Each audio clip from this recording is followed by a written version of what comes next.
Hey guys, and welcome to a battle featuring the Viking and his Dark Elf hordes up against the Prussian Prince and the High Elf Legions. Should be a pretty fun game, an ultimate grudge match here between two content creators and two clanmates. Yes, both these guys do indeed have YouTube channels, and I believe Viclaw also has Twitch, so make sure to go check those bad boys out.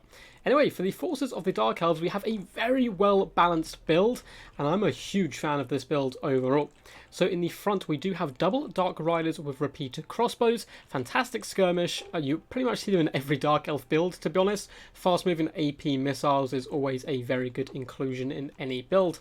And then we've gone for a bit of an arrow-shaped formation, coming in with Dread Spears dotted all the way along. Cheap, cheerful, there to hold the line. They will do decent up against enemy spearmen and the like. And that's hopefully going to shuffle the High Elf cavalry as well down onto the flanks, where waiting for them is going to be some Cold One Dread Knights mixed in with Cold One Knights who are chevroned up. Now, of course, Cold One Knights have bonus versus large, and Dread Knights just hit incredibly hard, work in a similar way to the Horned ones from the Lizardmen. And here's the same trap on the other side as well. Cold One Dread Knights and Cold One Knights. Now, in the centre pocket, he does have one unit of Black Ark Corsairs just to plug any gaps and do some extra damage, as well as the Sisters of Singing Doom, a very powerful unit. The regiment of renowned Witch Elves can indeed poison the enemy and drive them into a rampage, which is really useful if you're using them to protect your back line, as they can rampage knights and you can pop on them with your own cavalry and spearmen, while those squishy targets can escape. We have double Reaper bolt throws as well to put some long range pressure on. And for a Lord, he has gone very cheap with a Supreme Sorceress of Beasts, coming in simply with Flock of Doom and that Manticore summon, and that has allowed him to go a bit wider with his build. Now, a completely different approach to the battle here is coming from Prussian Prince and his High Elves, and he also has gone a little bit cheap in the front line with Spearmen, as well as some Silver and Guard as well for a little bit more added stability. And it's got a lot bigger of a range core.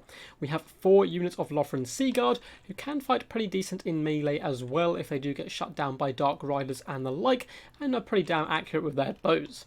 He's gone very expensive with his Cav, just the 2 units of Dragon Princes, but these guys do cost an absolute bucket load. And then up in the skies, he has his heavy hitters, the mighty and glorious Star Dragon. And of course, with Dragon Princes and a Star Dragon, you want some healing. So he has indeed gone with Alarielle the Radiant on top of her Great Eagle here, which does give her a ton more mobility. She's going to be coming in with Star of Avalon, of course. Arcane Conduit, Tempest, Earthblood, as well as Far's Protection. Interesting to not see a regrowth there, but I suppose hopefully Far's Protection should keep his people from taking too much damage. And away we go. So some early pressure is on. The Dark Riders are going to push forward, which is a really good idea. The only kind of threats they have to them, as long as they're not stupid and kind of charge headlong towards dragons and the like, is the Lothran Sea Guard. And every time they do stop to engage the Dark Riders, it's going to slow down this High Elf advance, which is perfect for the Dark Elves because they have double Reaper bolt throwers, and these bad boys are going to certainly add up on the damage. And you can see at the moment they are doing their single shots into Silver and Guard. They're going to want to probably focus down Alarielle and the Dragon if they do get a little bit closer, or to switch up to Spread Shot and focus on the Lothran Sea Guard, I think. Dark Riders are just lurking on the wings right now. Nice counter skirmish though, and a slow push coming in by Prussian Prince. Silver and Guard are taking a bit of damage, but nothing too crazy at the moment. Very wisely leaving those Dragon Princes and Dragon in the back, so he can kind of wait for the front line to engage, then swoop in with these threats. As you can see, the bolt throws have switched now to scatter shot, and they're going to start decimating the Sea Guard, who have got in range, and they're going to be focusing down at the Black Ark Corsairs, who do have a tiny bit of missile resistance with their Sea Dragon cloaks, but still taking a bit of a hammering. In come the Dread Spears and Silver and Guard. It's going to be a bit of a damp noodle contest in the front line. These, it's going to be a slow fight. They're just going to very slowly grind each other out. Although it looks like there's a lovely Flock of Doom in the centre pocket, just to help the Dark Elves kind of win that engagement. Now over on the side here, the Cold One Dread Knights are going to be engaging Dragon Princes, and very wisely, the Star Dragon and Alarielle is going to pop over in this direction, drop Far's Protection and an Earthblood and a Star of Avalon to really try and punch through this right-hand flank and decimate these Cold One Knights as quickly as possible. Now in retaliation, a Feral Manticore has been summoned, which can do some pretty damn good work overall, and Dark Riders are on hand as well to loose some arrows into that beastie, which certainly needs to be done. So the High Elves need to break down into this back line and shut down these bolt throws before they do too much damage. Unfortunately, their build is relatively kind of small. And it looks like Dragon Princes have managed to catch one unit of Cold One Dread Knights who snuck into the back line. But as we said before, Lothran and Seaguard rather tanky in melee up against such foes, and it looks like the Dread Knights are being dragged down here. There is still, though, some lovely cycle charging coming from Cold One Knights, bouncing between the two engagements. Over on the right hand side, it looks like the Cold One Dread Knights took a ton of damage, but even with all of those buffs popped, with the help of the Feral Manticore, the Dragon Princes have got on it pretty much as bad as the Dread Knights. Not quite as bad, but considering all the buffs, it didn't end up being a too great engagement here for the High Elves. However, the Dragon is lurking once again, and perhaps we're going to see a glorious Dragon Breath coming down here, roasting some of those Cold One Knights. And it looks like he may eventually be able to punch through this right hand side.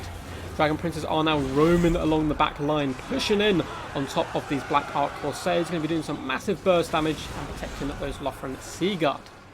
However, as for the rest of the battle does kind of unfold, we can see the High Elves are drastically losing the frontline engagement, and the backline is getting devastated by those bolt throws who've done some really good damage, and there's more Dread Knights as well kind of return to the field, going to be able to shut down some of these Seaguard foes.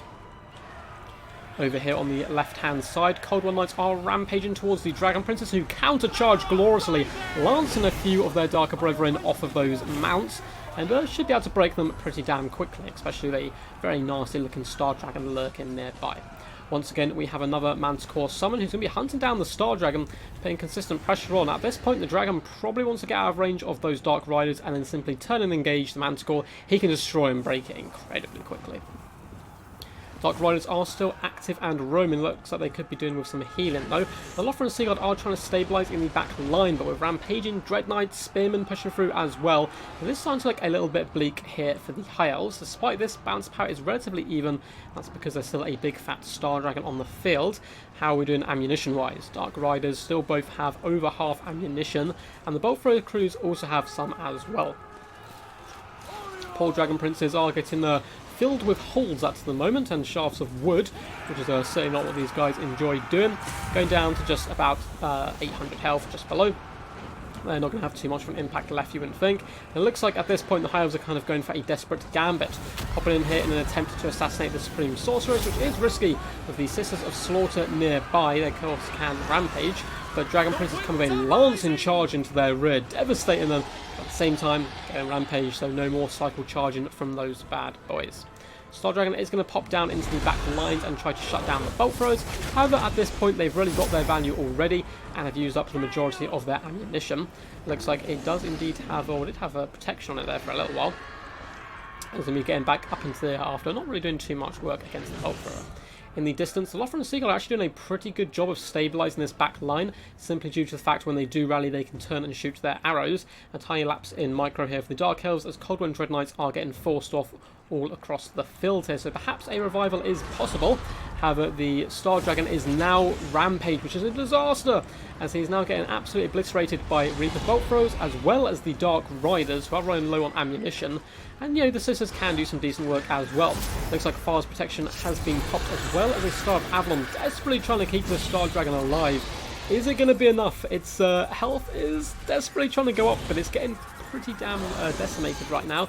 Dark Riders started to run a little bit low on ammunition. Star Dragon still has over 2,500 health, so we'll have to wait and see. Alariel not wanting to commit anywhere, which is probably the wise thing to do. She needs to get back in the air, get the Star Dragon healed up with maybe some Earth Bloods, and hope the ammunition does run out on the Dark Elves. Because if that happens, this Star Dragon could pretty much solo the rest of the army with effective breath attacks and stuff on blobs. It looks like the Dragon is going to be running for the hills now. Can he get back up into the air before he is finished off? Cold One Dread Knights are terrified here by the fleeing Star Dragon, and that's something I might discuss at the end of the video. I'm not the biggest fan currently of how Terror is implemented in units that route. For example, I think if a unit like this is running away and it causes Terror, the Terror should be deactivated whilst running. But it looks like it's not going to matter, as the Winged Beast has been skewered there on a Bolt Thrower. And down the mighty and majestic Star Puppy does go. L'Oreal going to be fighting for her life here, but at this point it's looking incredibly bleak for the High Elves. There is some Lothran Seaguard support, but they need to get back up into the main engagement. And even with them here, it's going to be tough. A Flock of Doom helping finish off these Dragon Princes, who did manage to shut down a Bolt Thrower, at least temporarily. But it is already up to 79 kills, which is pretty disgusting stuff. Alarielle has been rampaged now simply by one of the 9 last fleeing Sisters of Singing Doom, which has kept her pinned to the ground, allowing the Dark Riders to surround her and the Supreme Sorceress as well to come in here. Now, none of these units are particularly great at taking down Alarielle, who has popped fast protection on her as well, making her even more tanky, but if you're that surrounded and attacked by that many people, it's not going to go too well. Dragon Princes are desperately trying to focus down the Supreme Sorcerer at this point. Probably want to come in here and help clear away these Dark Riders and allow Alarielle to pop up into the air. They do come in for a glorious charge, but a Flock of Doom is going to finish them off by the looks of it. And no, perhaps they're going to rally. They're kind of bouncing around here, going into the Dark Riders. And the Dragon Princes overall have done pretty good during the course of the battle. And nice last lance and charge into the Dark Riders as well, trying to drag down as many of the Druchii as possible before the inevitable outcome does come in here, as the Lothran Seaguard are simply too far away to come and save Alarielle. We have some Sylvan Guard rallying as well. There's even some units in the distance, so perhaps if they were all together they would stand some form of a chance. But even then, it is looking pretty rough with the amount of Dread Spears left active and cycle charging from Dark Riders. And Alarielle is going down here as another Flock of Doom is popped on the Sylvan Guard. Now, of course, they do come in with that glorious magic resistance, and a whopping 118 kills, so certainly done some decent work. But it's going to be a little bit too little too late, as Alarielle is in fact terrified here. We're going to be running for the hills. I believe she does have an item which can stop people being terrified, but perhaps not herself. And it's going to be a very Pyrrhic victory there for the Dark Elves. So what a game. Really cool stuff. Very well played to both the Viking and Prussian Prince. 2 clanmates, I'm sure they're good friends. It was just a nice, friendly game. And of course, as I said earlier on, both these guys do have YouTube channels, and the Viking also has a Twitch. So make sure you go check those guys out. They're in my Discord and all that as well if you want to get in contact with them. So, super cool builds all round. 2 very different styles of play, which I quite like casting those type of games. So I'm a big fan of this Dark Elf build. It kind of covers all bases.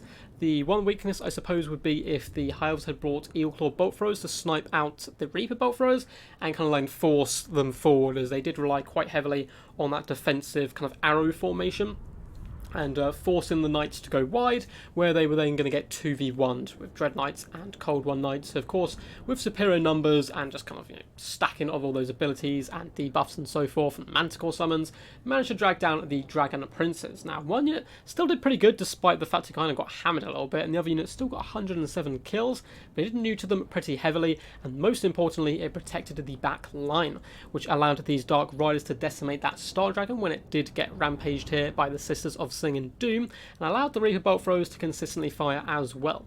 But despite kind of how hard it was, I think, with this build to take on the Dark Elves, Prussian Prince nearly managed to pull it out the bag there, regardless of, you know, the amount of units which were shooting his Star Dragon and how tough it was to get value from his Dragon Princes. Still got very good value all round, and I think at the end, if some of his units were maybe a little bit closer together, perhaps they would have been able to save the Star Dragon or Alarielle. I mean, if the Dragon had got back in the air and fully healed, and the ammunition was getting very, very low for the Dark Elves, perhaps there was hope, but alas, not today. Anyway, guys, hope you did enjoy. If you did, feel free to hit that subscribe button and thumbs up button. We do all things Total War Warhammer. Going to be doing 1 or 2 other videos as well, probably on Total War Troy when that does come out and all that good stuff, but mainly focusing around Warhammer. I'm super excited for the Wood Elf DLC as well. So anyway, guys, until next time, peace, and as always, stay awesome.